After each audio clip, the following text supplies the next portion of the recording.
I've been asked what I would do if a loved one had or was diagnosed with Alzheimer's disease. And it's simple. First and foremost, the first things first, I would just get them step up on the vitamin D, vitamin C, and zinc. These are the three most important things for the brain. Black people especially are lacking in these three. We're just gonna, and we should have been on this a long time ago. So we're just going to step it up. Sometimes multiple times what is required. Normally recommend about between 5 and 10,000 international units a day, excuse me, and that's way above the recommended amount. But research says that recommended amount is just not going to be enough. So 5 to 10,000 international units of vitamin D, 2,000 milligrams at least of vitamin D in a powder. So you drink it over a period of time every day. And zinc, I'm going to go with at least 50 milligrams of zinc. But those are those three. Then on top of that, you need the B vitamins. So you need they should be called brain vitamins actually. B1, especially B1, B6, and B12 in their methylated or activated forms. That's not as easy to get. If you can't get that, then just get the B complex. Those are basic things, and maybe magnesium as well. Those are basic things that have to be in place, but they're just basic. They're just foundational. They're going to have to build upon that. Another thing I would say for my loved one is we're going to look for a safe place, maybe a sauna or a spa, a wellness center where they can effectively and safely do a colon cleanse. That means we're going to have to just kind of evacuate their colon using animals of some sort. Some people know how to do it really well. Some centers know how to do it really, really well. Obviously, there's the risk of damage to the colon when they're doing it. That's why it's so important that you have a very well certified, equipped, and well authorized person to do it. So that needs to be done. Research is now showing that a lot of the toxins, a lot of the things going on in the brain, good or bad, actually come from the gut. And in Alzheimer's disease is no exception. A lot of influencing behavior, mood, and even speech comes from the gut. So that needs to be addressed as well. Again, those are foundational things. Now you build upon that. Fortunately, we've been exposed to a lot of really, really good tools.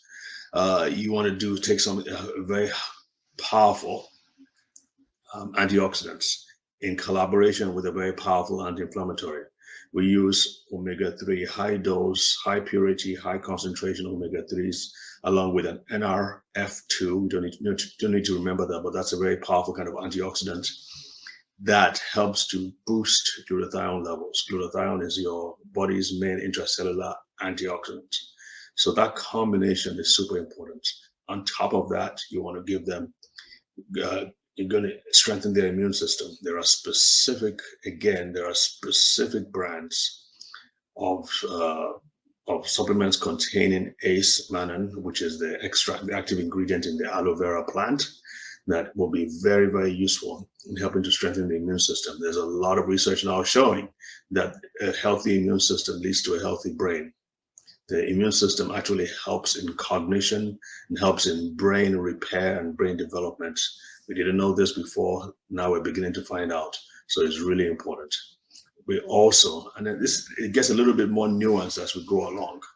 But hormones, especially the sex hormones, are really, really, really important for the maintenance and development and function of synapses, those areas where one neuron meets with another and sends signals. Without the synapses working, you can't think, you can't learn, you can't move your feet, you can't move anything. You really can't do anything without the synapses. So hormones help with that, as well as other nutrients.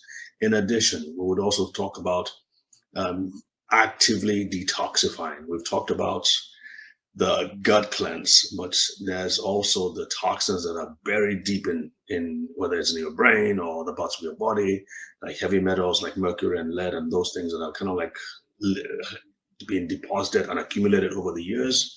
Those need to be taken out because they're definitely going to affect your brain's ability to recover. They've kind of been causing damage in the past anyway. So we need to get that out.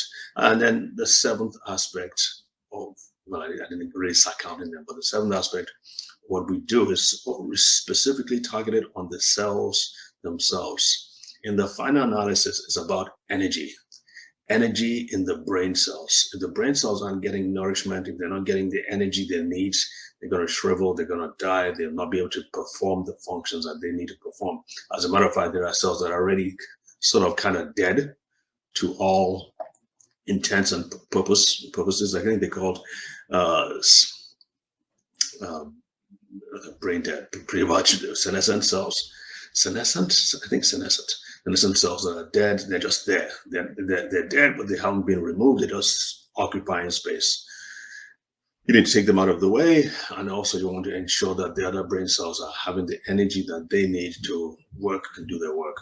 So I kind of like gave general overview of things, but I'm just saying that the thing with Alzheimer's disease is that it can be addressed, but not by giving them just the standard medication, not by the standard approach. We like to approach it from the aspect of building strength in the brain cells, strengthening and nourishing the brain cells so that the brain in return can now do the work of healing and repairing itself. So that's my thought for the day. If you have any questions, please go to our website and you'll find out more. God bless. Take care. Bye.